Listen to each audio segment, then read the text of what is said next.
Welcome to انٹیلیکچوئلز avenue. آج ہم Jain Aston کے ناول یعنی ایما کے 3rd والیوم کو ڈسکس کریں گے جو کہ 19 چیپٹرز پر کنسسٹڈ ہے۔ پریویس لیکچر میں ہم اس کے فرسٹ 2 والیومز کو ڈسکس کر چکے ہیں۔ ان لیکچرز کا لنک ڈسکرپشن باکس میں موجود ہے۔ اب ہم آتے ہیں والیوم 3 کی جانب جس کے 19 چیپٹرز ہیں۔ فرسٹ چیپٹر میں بیان کیا گیا ہے کہ اگرچہ اب ایما اور فرینک چرچل ایک دوسرے سے ذرا دور ہو چکے ہیں لیکن پھر بھی ایما یہ سمجھتی ہے کہ شاید چرچل اس سے ابھی بھی محبت کرتا ہے۔ جب وہ اپنے انکل اور آنٹی کے ساتھ آتا ہے تو وہ یہ فیصلہ کرتے ہیں کہ وہ مسٹر ویسٹن کے گھر سے 9 میل دور جو گھر ہے اس میں سٹے کریں گے۔ فرینک چرچل کراؤن ان میں ایک ڈانس پارٹی کی تیاری شروع کر دیتا ہے۔ ایما اس بات پر بھی حیران ہوتی ہے کہ صرف وہی ایک شخص ہے جو ایما سے ملنے 10 دن میں ایک مرتبہ ضرور آتا ہے۔ چیپٹر نمبر 2 میں بیان کیا گیا ہے کہ فرینک چرچل ایما کے ساتھ بہت ہی عجیب طریقے سے ڈانس پارٹی میں بیہیو کرتا ہے جو کہ اس نے کراؤن ان میں منعقد کی تھی۔ پہلی دفعہ فرینک ایما کے ساتھ ڈانس کرتا ہے، پھر اس کے بعد سیکنڈ ڈانس مسٹر ویسٹن اور مسز ایلٹن کرتے ہیں۔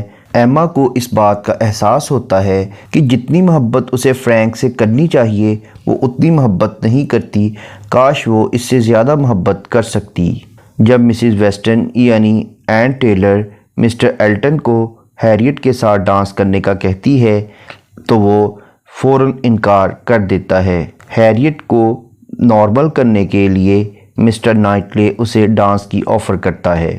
اس ڈانس پارٹی کے بعد مسٹر نائٹلے ایما کو بتاتا ہے کہ ایلٹن فیملی کا انٹرسٹ صرف یہی تھا کہ وہ ایما اور ہیریٹ دونوں کو ہی پریشان کریں، کیونکہ انہیں ہیریٹ سے اس لیے نفرت ہے کہ اس نے مسٹر ایلٹن سے شادی کرنے کی کوشش کی تھی۔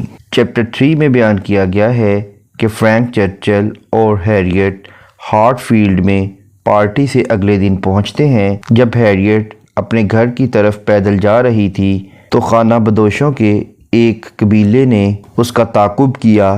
جب وہ اس پر حملہ کرنے لگے تو فرینک چرچل وہاں آ گیا اور اس نے اسے بچا لیا۔ اس وقت وہ مسز بیٹس کے لیے کینچیاں لینے گیا ہوا تھا۔ اب اس بات کو سن کر ایما کے دل میں یہ خواہش پیدا ہوتی ہے کہ وہ ہیریٹ کی شادی فرینک چرچل سے کروا دے، لیکن اب وہ یہ فیصلہ کرتی ہے کہ وہ ان کی ذاتی زندگی میں دخل اندازی نہیں کرے گی۔ جلد ہی پورے ہائبری میں فرینک چرچل کی ہیروئزم کے قصے مشہور ہو جاتے ہیں۔ چیپٹر نمبر 4 میں بیان کیا گیا ہے کہ ہیریٹ کچھ دنوں کے بعد ایما کے پاس آتی ہے اور اعتراف جرم کرتی ہے۔ وہ کہتی ہے کہ مسٹر ایلٹن کا بھیجا ہوا اس کے پاس ایک پارسل ہے جو کہ اسے اس کی یاد دلاتا ہے۔ وہ کہتی ہے اس میں ایک چھوٹا سا باکس ہے جس پر مسٹر ایلٹن نے ایک کٹ لگایا تھا۔ ہیریٹ اسے یہ بھی کہتی ہے کہ اب وہ مسٹر ایلٹن کو یاد کر کر کے تنگ آ چکی ہے، اس لیے اس نے یہ پکا ارادہ کر لیا ہے کہ اب وہ شادی نہیں کرے گی، کیونکہ جس شخص کو وہ ترجیح دیتی ہے وہ اس سے بہت بہتر ہے۔ ایما ہیریٹ کو تسلی دیتی ہے اور کہتی ہے کہ اس کی شادی ایک اچھے شخص سے ہی ہوگی۔ چیپٹر نمبر 5 میں بیان کیا گیا ہے کہ مسٹر نائٹلی جس کا نام جارج ہے وہ فرینک چرچل سے نفرت کرتا ہے، کیونکہ وہ یہ سمجھتا ہے کہ وہ ایک ہی ٹائم میں ایما کو دھوکہ دے رہا ہے اور در حقیقت وہ جین فیئر فیکس میں انٹرسٹڈ ہے۔ ہارٹ فیلڈ میں چائے کے دوران فرینک چرچل، ہیریٹ اور Jane Fairfax words game کھیلتے ہیں جس میں کوئی ورڈز کا وہ اندازہ لگاتے ہیں۔ جو لفظ فرینک جین کو گیس کرنے کے لیے کہتا ہے وہ ڈکسن ہوتا ہے، جس پر جین فیئر فیکس کو بہت غصہ آتا ہے اور وہ یہ گیم چھوڑ کر چلی جاتی ہے۔ مسٹر نائٹلے دوبارہ پھر سے ایما کو آگاہ کرتا ہے کہ وہ فرینک اور جین آپس میں ایک دوسرے کے ساتھ زیادہ انٹرسٹڈ ہیں، لیکن ابھی تک ان کے درمیان کوئی رومانٹک ریلیشن قائم نہیں ہوا۔ اس پوری سچویشن سے مسٹر نائٹلے بہت زیادہ اریٹیٹ ہوتا ہے۔ چیپٹر نمبر بیان کیا گیا ہے کہ مسز ایلٹن یعنی مس ہاکنز ایک پکنک کا پلان کرتی ہے اور مسٹر نائٹلے آفر کرتا ہے کہ انہیں ڈاؤن ویل ابے جانا چاہیے کیونکہ وہی اچھی جگہ ہے۔ مسٹر نائٹلے کہتا ہے کہ صرف ایک ہی عورت ایسی ہے جو تمام لوگوں کو وہاں جانے کے لیے انوائٹ کر سکتی ہے اور وہ آنے والے وقت میں اس کی ہونے والی بیوی ہے۔ پکنک کے دوران ایما یہ نوٹس کرتی ہے کہ مسٹر نائٹلے اور ہیریٹ اکٹھے ہی ہر جگہ موجود ہوتے ہیں۔ یہ چیز اسے بہت عجیب لگتی ہے۔ چونکہ فرینک چرچل وہاں لیٹ آتا ہے اس لیے جین فیئر فیکس وہاں سے جلد ہی نکل جاتی ہے۔ پارٹی کے دوران فرینک چرچل کا بھی موڈ کوئی بہت زیادہ اچھا نہیں ہوتا۔ ایما کے ساتھ گفتگو کرتے ہوئے وہ کہتا ہے کہ وہ کوئی بہت زیادہ خوش قسمت شخص نہیں ہے اور اس لیے اس کی خواہش ہے کہ وہ اب انگلینڈ چھوڑ دے۔ پھر ایما اسے اگلے دن باکس ہل میں پارٹی کے لیے انوائٹ کرتی ہے جس پر پہلے تو وہ انکار کرتا ہے لیکن فائنلی مان جاتا ہے۔ چیپٹر نمبر 7 میں بیان کیا گیا ہے کہ اگلے دن پکنک کے لیے تمام لوگ باکس ہل جاتے ہیں اور فرینک چرچل کا موڈ ابھی تک ٹھیک نہیں ہوا لیکن ایما کو خوش دیکھ کر اس کے موڈ میں ذرا تبدیلی آ جاتی ہے۔ پارٹی بہت بورنگ چل رہی ہوتی ہے تو فرینک ایک گیم سجیسٹ کرتا ہے۔ وہ کہتا ہے کہ ہر شخص کوئی ایک بہت ہی کلیور چیز بتائے گا یا 2 ذرا درمیانی چیزیں یا 3 بالکل ڈل چیزیں بتائے گا۔ جب مس بیٹس شروع کرنے لگتی ہے تو ایما اسے چپ کروا دیتی ہے اور کہتی ہے کہ وہ لمیٹڈ ہے، صرف اور صرف وہ 3 ڈل چیزیں بیان کر سکتی ہے، یعنی وہ 2 ماڈریٹ یا 1 کلیور چیز نہیں بیان کر سکتی۔ پھر اس گیم کے بعد ایما، جین فیئر فیکس اور فرینک چرچل شادی کے بارے میں گفتگو کرتے ہیں۔ جین فیئر فیکس کہتی ہے کہ شادیاں بہت جلد خراب ہو جاتی ہیں جبکہ فرینک چرچل ایما سے کہتا ہے کہ اس کے لیے ایک اچھی بیوی تلاش کرے۔ ایما اپنے ذہن میں سوچتی ہے کہ وہ اس کی شادی ہیریٹ سے کروائے گی۔ مسٹر نائٹلے ایما کو اس بات پر ڈانٹتا ہے کہ اس نے مس بیٹس کو اتنا زیادہ کیوں ڈانٹا تھا۔ چیپٹر نمبر 8 میں بیان کیا گیا ہے کہ ایما اپنے کیے پر شرمندہ ہے، اس لیے وہ مس بیٹس کے ہاں معافی مانگنے باکس ہل جاتی ہے لیکن وہ اسے گھر پر نہیں ملتی۔ ایما اس کا انتظار کرتی ہے اور وہ آتے ہی ایما کو بتاتی ہے کہ جین فیئر فیکس رو رہی تھی اور مسٹر کرنل کیمپبیل کو اور مسز ڈکسن کو خط لکھ رہی تھی اور وہ میپل گروو میں اسمال رچ کی گورنس بننے جا رہی ہے۔ وہاں اسے بہت اچھی رقم ملے گی اور وہ اسے یہ بھی بتاتی ہے کہ فرینک چرچلز فیملی کی ریکویسٹ پر اپنے گھر واپس چلا گیا ہے۔ چیپٹر نمبر 9 میں بیان کیا گیا ہے کہ جب ایما گھر واپس آتی ہے تو دیکھتی ہے کہ مسٹر نائٹلے اور ہیریٹ وہاں پہنچ چکے ہیں۔ وہ اسے بتاتا ہے کہ وہ واپس لندن جا رہا ہے تاکہ کچھ وقت جان اور ایزابیلا کے ساتھ گزار سکے اور اسے یہ جان کر خوشی ہوتی ہے کہ ایما مس بیٹس سے معافی مانگ کر آئی ہے۔ وہ اس کا ہاتھ پکڑتا ہے اور اسے کس کرنے لگتا ہے لیکن اچانک وہ اسے چھوڑ دیتا ہے۔ اگلے دن یہ خبر ہر جگہ پھیل جاتی ہے کہ مسز چرچل کی ڈیتھ ہو گئی ہے جو کہ فرینک چرچل کی آنٹی تھی۔ ایما کو یہ احساس ہوتا ہے کہ فرینک اور ہیریٹ کے درمیان کسی قسم کا کوئی لو افیئر شروع نہیں ہوا۔ اسے یہ بھی پتہ چلتا ہے کہ جین فیئر فیکس کی کافی طبیعت خراب ہے اور وہ میپل گروو جا رہی ہے۔ چیپٹر نمبر 10 میں بیان کیا گیا ہے کہ مسٹر ویسٹن ایما سے ریکویسٹ کرتا ہے کہ وہ فوراً ریڈلز آ جائے کیونکہ اس کی بیوی یعنی این ٹیلر کے پاس ایک بہت ہی اہم خبر ہے۔ جب ایما وہاں پہنچتی ہے تو مسز ویسٹن یعنی این ٹیلر اسے کافی پریشان دکھائی دیتی ہے۔ وہ ایما کو بتاتی ہے کہ فرینک چرچل نے جین فیئر فیکس کے ساتھ انگیجمنٹ کر لی ہے لیکن ابھی اس بات کو سیکرٹ ہی رکھا گیا تھا۔ ایما این ٹیلر کو یہ بتاتی ہے کہ ایک وقت تھا وہ خود بھی فرینک چرچل میں دلچسپی لیتی تھی لیکن بعد میں اس نے اسے چھوڑ دیا اور اسے اس بات کا غصہ آتا ہے کہ اگر وہ جین فیئر فیکس میں انٹرسٹڈ تھا تو وہ ایما کے لیے محبت کا اظہار کیوں کیا کرتا تھا۔ اور اکثر و بیشتر وہ یہ کام جین فیئرفیکس کی موجودگی میں بھی کرتا تھا۔ چیپٹر نمبر 11 میں بیان کیا گیا ہے ایما کو اس بات کا احساس ہوتا ہے کہ ہیریٹ کی غربت کی وجہ سے کوئی بھی شخص اس میں انٹرسٹڈ نہیں ہے۔ ایما کو فرینک چرچل پر تو غصہ ہے، لیکن پھر وہ یہ بات سوچ کر تسلی دے لیتی ہے کہ جین فیئرفیکس اس کے لیے ایک اچھی بیوی ثابت ہو سکتی ہے، لیکن وہ ہیریٹ کے بارے میں پریشان ہے کہ اس کے ساتھ شادی کون کرے گا۔ لیکن ہیریٹ اسے بتاتی ہے کہ اسے کبھی بھی فرینک چرچل میں کسی قسم کی کوئی دلچسپی نہیں رہی تھی، بلکہ وہ تو مسٹر نائٹلے میں دلچسپی لیتی تھی۔ اس سے پہلے بھی وہ ایک دو مرتبہ ایما کو اپنی فیلنگز کے بارے میں بتا چکی تھی، لیکن جب بھی وہ مسٹر نائٹلے کا نام لیے بغیر اس کا ذکر کرتی تو ایما خود ہی یہ سمجھ لیتی کہ شاید وہ فرینک چرچل کا ذکر کر رہی ہے، کیونکہ ایک مرتبہ اس پر جب حملہ ہوا تھا تو فرینک چرچل نے ہی اسے ان خانہ بدوش لوگوں سے بچایا تھا۔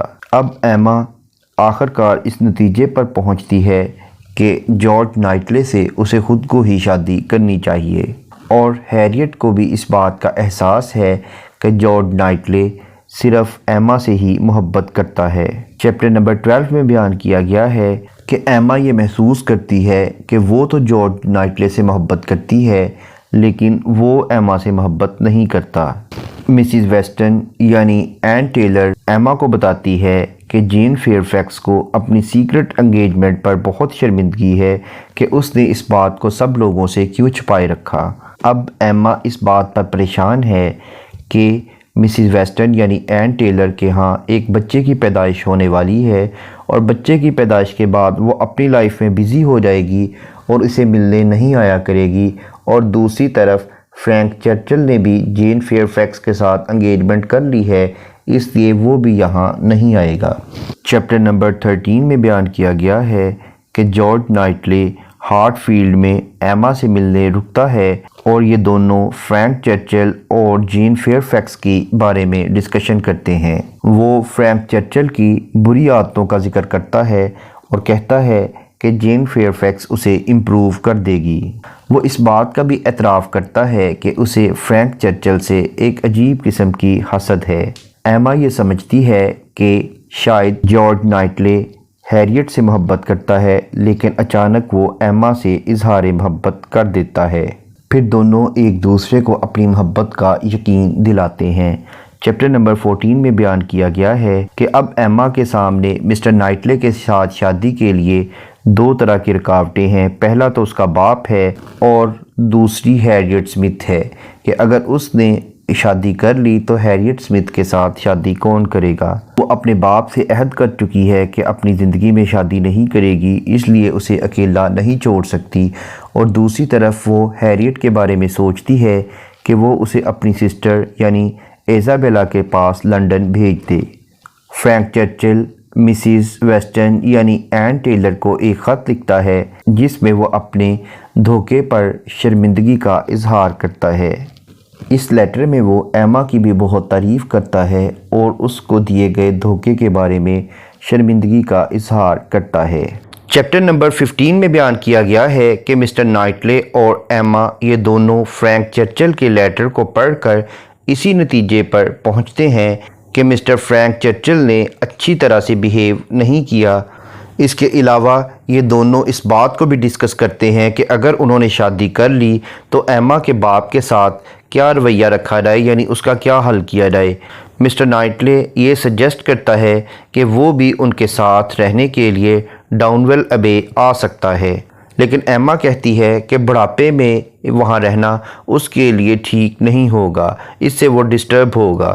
پھر وہ ایک اور آپشن کے بارے میں سوچتے ہیں کہ مسٹر نائٹلے شادی کر کے ہارٹ فیلڈ انہی کے گھر آ جائے۔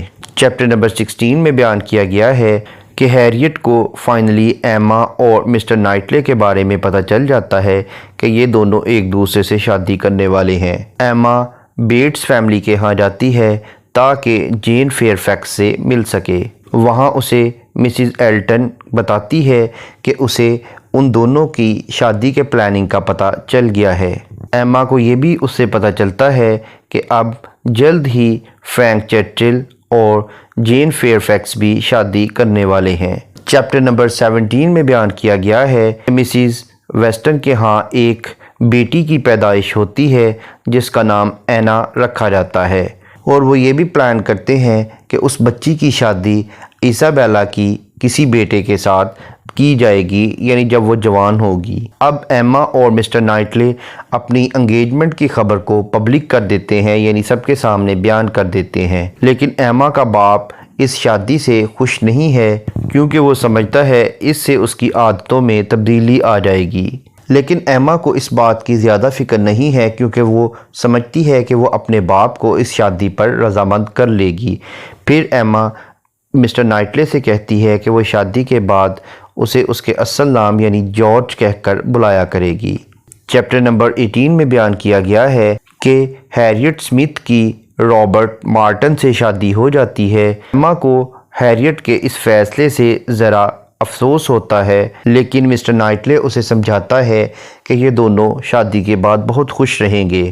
جب فرینک چرچل اور جین فیئر فیکس ہائبری وزٹ کے لیے آتے ہیں تو ایما کو احساس ہوتا ہے فرینک چرچل کے بجائے مسٹر نائٹلی ہی ایما کے لیے ایک اچھا ہسبینڈ ثابت ہو سکتا ہے۔ لاسٹ چیپٹر یعنی چیپٹر نمبر 19 میں بیان کیا گیا ہے کہ ہیریٹ ایما کو رابرٹ مارٹن کے بارے میں ایک خط لکھتی ہے جس میں وہ کہتی ہے کہ مسٹر نائٹلے کی بجائے وہ رابرٹ مارٹن کے ساتھ زیادہ خوش ہے، اور وہ یہ بھی لکھتی ہے کہ ہیریٹ کو اپنے پیرنٹس کے بارے میں بھی پتہ چل گیا ہے۔ اس کا باپ ایک بہت ہی ریسپیکٹیبل قسم کا بہت ہی باعزت تاجر تھا، وہ ایک بزنس مین تھا، یعنی وہ مسز گورڈڈ کے اسکول کی تمام فیس بھی افورڈ کر سکتا تھا۔ ایما رابرٹ مارٹن سے ملتی ہے اور اس بات پر مطمئن ہو جاتی ہے کہ ہیریٹ اس کے ساتھ بہت اچھی زندگی گزار رہی ہے۔ ہیریٹ رابرٹ مارٹن سے شادی کر لیتی ہے، فرینک چرچل کی جین فیئر فیکس سے شادی ہو جاتی ہے، اور آخرکار مسٹر ووڈ ہاؤس یعنی ایما کا باپ ایما کی شادی مسٹر نائٹلے سے کرنے پر ایگری ہو جاتا ہے اور ان دونوں کی شادی ہو جاتی ہے۔ یہاں پر یہ ناول کمپلیٹ ہوا۔ اب ہم آتے ہیں اس ناول کے تھیمز کی جانب۔ اس میں ہمیں لو یعنی محبت کا تھیم ملتا ہے، کورٹشپ اور میرج کا تھیم ملتا ہے، یعنی یہ ایک عشقیہ داستان ہے جس میں شادی کا تھیم ملتا ہے، سوشل کلاس کا تھیم ملتا ہے، یعنی اپر اور لوور کلاسز کو دکھایا گیا ہے، اپریشن آف ویمن کا تھیم ملتا ہے، یعنی عورتوں کو کس طرح سے دبا کر رکھا جاتا ہے۔ اس کے علاوہ مس کمیونیکیشن اور مس انڈرسٹینڈنگ کا تھیم ملتا ہے اور اس کے اثرات کا تھیم ملتا ہے۔ اس کے علاوہ بلائنڈنگ پاور آف امیجینیشن کا تھیم ملتا ہے۔ اس کے بعد مورل رسپانسبلٹی کا تھیم ملتا ہے اور اپیئرنس ورسس ریئلٹی کا تھیم ملتا ہے، یعنی اپیئرنس اور ریئلٹی کو کمپیئر کیا گیا ہے کہ بہت ساری چیزیں بظاہر تو کچھ اور دکھائی دیتی ہیں لیکن اندر میں ان کی حقیقت کچھ اور ہوتی ہے۔ یہاں پر یہ ناول کمپلیٹ ہوا۔ اس ناول کو کمپلیٹ سننے کے لیے اسی چینل یعنی انٹیلیکچوئلز ایوینیو پر ایما کی پلے لسٹ کو وزٹ کریں جس کا لنک ڈسکرپشن باکس میں موجود ہے۔ Thank you for attending this lecture.